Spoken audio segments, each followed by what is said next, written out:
Welcome to my channel. जैसा कि मैंने पिछली वीडियो में बताया था कि हम नेक्स्ट वीडियो में पाइथागोरस थ्योरम के बारे में पढ़ेंगे, तो चलें स्टार्ट करते हैं। पाइथागोरस थ्योरम जिस ट्राइंगल पे अप्लाई होता है वो राइट एंगल ट्राइंगल होती है, यानी कि एक ऐसी ट्राइंगल जिसमें एक एंगल 90 का होता है और 90 के ऑपोजिट जो साइड है वो हाइपोटेन्यूज होती है। हाइपोटेन्यूज ट्राइंगल की एक ऐसी साइड है जिसकी मेजरमेंट ट्राइंगल की बाकी दोनों साइड से ज़्यादा होती है। पाइथागोरस थ्योरम को हम डिफाइन इस तरह से करते हैं। In a right angle triangle, the square of the hypotenuse is equal to the sum of the square of the other two sides। यानी कि अगर हम हाइपोटेन्यूज के अलावा बाकी दोनों साइड्स का स्क्वायर ले लें, जैसे AB स्क्वायर और BC का स्क्वायर, और उन दोनों को ऐड कर दें, तो जो आंसर आएगा वो वही आएगा जो हाइपोटेन्यूज का स्क्वायर लेने से आता है। पाइथागोरस थ्योरम को आप इस तरीके से भी डिफाइन कर सकते हैं। हाइपोटेन्यूज का square is equal to base का स्क्वायर प्लस परपेंडिकुलर का स्क्वायर। पाइथागोरस थ्योरम को हम इस तरह से भी डिफाइन कर सकते हैं। C square is equal to A square plus B square. अक्सर कुछ क्वेश्चंस इस तरह से आ जाते हैं जिसमें आपको ट्राइंगल की साइड्स सी, ए या बी की फॉर्म में मिलती हैं, इसलिए आपको पता होना चाहिए कि हम ट्राइंगल की साइड्स को नेम कैसे देंगे। फॉर एग्जांपल, यहाँ पे आपके सामने एक ट्राइंगल है। सबसे पहले तो ये कि आपने कोशिश ये करनी है कि जहाँ पे एंगल सी है वहाँ पे कॉर्नर का नाम आप सी ले लें, क्योंकि इस तरह से उसके ऑपोजिट जो साइड बनेगी वो स्मॉल सी बनेगी, और हमने जहाँ हमारा हाइपोटेन्यूज बनता है वहाँ नॉर्मली जो हम साइड लेते हैं वो स्मॉल सी लिखते हैं, जो कि हमने यहाँ मेंशन करनी होती है हाइपोटेन्यूज की जगह। जबकि ए और बी आप अपनी मर्ज़ी से मेंशन कर सकते हैं। जैसा कि इस फिगर में यहाँ पे कैपिटल ए मेंशन है, तो इसके ऑपोजिट जो साइड है वो स्मॉल ए है। इसी तरह से इस तरफ कॉर्नर का नेम कैपिटल बी है, तो उसके ऑपोजिट जो साइड है वो स्मॉल बी है। जबकि अगर आप इस फिगर में देखें तो कैपिटल सी उसी जगह मेंशन है जहाँ पे 90 का एंगल है, और उसके opposite side small C hypotenuse की जगह। जबकि ए और बी में इस फिगर में फ़र्क है।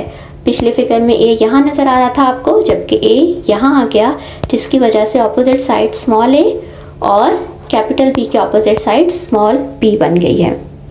एक चीज़ ज़हन में रखें कि पाइथागोरस थ्योरम में हाइपोटेन्यूज की वैल्यू फिक्स होती है, लेकिन हम बेस और परपेंडिकुलर को आगे पीछे कर सकते हैं।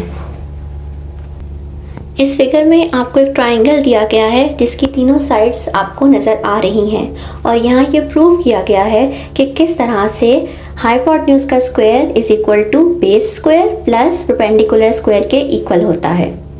यहाँ पे हमने हाइपोटेन्यूज की वैल्यू ले ली 10, जो कि हमने यहाँ पुट कर दी। जबकि इन दोनों की वैल्यू 8 को आप एज अ परपेंडिकुलर ले सकते हैं, फ़िलहाल वो आपने बी सी की जगह पुट कर लिया, और 6 आप एज अ बेस यहाँ पुट कर रहे हैं। अब आप परपेंडिकुलर और बेस की वैल्यूज़ का स्क्वायर लेंगे, इनको ऐड करेंगे और आपके पास 100 आ जाएगा। जबकि दूसरी तरफ हमने हाइपोटेन्यूज की वैल्यू 10 पुट की थी और उसका स्क्वायर लेने से भी हमें 100 मिल गया। अब दोनों तरफ आप चेक कर सकते हैं कि 100 इज इक्वल टू 100। इसका मतलब ये है कि हमने पाइथागोरस थ्योरम को वेरीफाई कर लिया कि किस तरह से hypotenuse is equal to base का स्क्वायर प्लस परपेंडिकुलर स्क्वायर होता है। पाइथागोरस थ्योरम क्यों यूज़ किया जाता है? Pythagoras theorem is used to find an unknown side of a right angle triangle when the other two sides are known। यानी कि जब हमें एक ट्राइंगल की दो साइड्स गिवन हो और तीसरी मिसिंग हो, तो हम वो पाइथागोरस थ्योरम को यूज़ करते हुए निकाल सकते हैं। चलें आए हम दो एग्जांपल्स ऐसी करते हैं जिसमें हमें 2 साइड्स गिवन होंगी जबकि एक मिसिंग होगी, और हम वो पाइथागोरस थ्योरम की हेल्प से निकालेंगे। फर्स्ट एग्जांपल, इसमें आपके सामने ए की वैल्यू गिवन है, बी की वैल्यू गिवन है, जबकि सी मिसिंग है और सी यहाँ पे हाइपोटेन्यूज है। आप खुद से फिगर भी बना सकते हैं अगर फिगर आपको मेंशन नहीं है। कैपिटल सी आप 90 के एंगल पे ले लें, जो कि ट्राइंगल का कॉर्नर होगा, कैपिटल C और उसके ऑपोजिट जो आपको साइड मिलेगी वो स्मॉल c होगी, यानी हम हाइपोटेन्यूज ढूंढ रहे हैं। Pythagoras theorem C is equal to A square plus B square होता है। आप इसको हाइपोटेन्यूज का square is equal to perpendicular का स्क्वायर प्लस बेस का स्क्वायर भी लिख सकते हैं और C square is equal to A square plus B square भी लिख सकते हैं।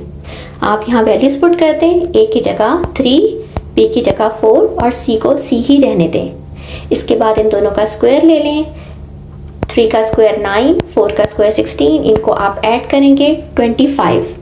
उसके बाद आपको C स्क्वायर की वैल्यू नहीं चाहिए बल्कि आपको C की वैल्यू चाहिए, तो आप दोनों तरफ स्क्वायर रूट ले लेंगे। 25 का स्क्वायर रूट होगा 5। और एक चीज़ जहन में रखें कि ख़ास तौर पे सीनियर क्लासेस में ये सिखाया जाता है कि जब हम किसी नंबर का स्क्वायर रूट लेते हैं तो हमें आंसर प्लस और माइनस में मिलता है, यानी कि हमारे पास आंसर पॉजिटिव नेगेटिव 5 सेंटीमीटर होगा, जिसमें से नेगेटिव को हम इग्नोर कर देंगे क्योंकि हम लोग हाइपोटेन्यूज निकाल रहे हैं जो कि लेंथ की मेजरमेंट है और लेंथ कभी भी नेगेटिव नहीं होती। सेकंड एग्जांपल, यहाँ भी आपको ट्रायंगल की 2 साइड्स गिवन है जबकि तीसरी मिसिंग है। आपको A गिवन है, आपको C गिवन है और B मिसिंग है। अब आप अपनी फिगर अरेंज कर लें। C की वैल्यू गिवन है, A की वैल्यू गिवन है, B मिसिंग है। पाइथागोरस थ्योरम अप्लाई करें। C square is equal to A square plus B square, values put कर दें। C की जगह 13 सेंटीमीटर, A की जगह 5 सेंटीमीटर और B जो कि अननोन है तो वो B ही रहेगा। दोनों का स्क्वायर ले लें, 13 का स्क्वायर 169, 5 का स्क्वायर 25। अब अगर आपने B की वैल्यू निकालनी है तो आपको 25 सेंटीमीटर इक्वल के दूसरी तरफ शिफ्ट करना पड़ेगा। और आपको ये बात पता है कि जब भी कोई वैल्यू इक्वल के दूसरी तरफ शिफ्ट होती है तो वो अपना साइन चेंज कर लेती है। अगर वैल्यू पॉजिटिव है तो वो नेगेटिव बन जाती है और अगर वैल्यू नेगेटिव है तो वो इक्वल के दूसरी तरफ जाके पॉजिटिव बन जाती है। इस वक्त मेरे पास ये प्लस 25 लिखा है क्योंकि जब साइन नहीं होता तो ऑब्वियसली वहाँ पे प्लस साइन होता है। तो ये प्लस 25 सेंटीमीटर स्क्वायर जब दूसरी तरफ जाएगा इक्वल के तो ये माइनस 25 सेंटीमीटर स्क्वायर बन जाएगा और सब्ट्रैक्शन के बाद 144 सेंटीमीटर स्क्वायर। जब आप स्क्वायर रूट लेंगे तो आपको आंसर मिल जाएगा 12 सेंटीमीटर। मुझे उम्मीद है कि आपको ये टॉपिक अच्छे से समझ आ गया होगा। अगर आपको ये टॉपिक समझ आ गया है तो लाइक, सब्सक्राइब और शेयर ज़रूर कीजिएगा।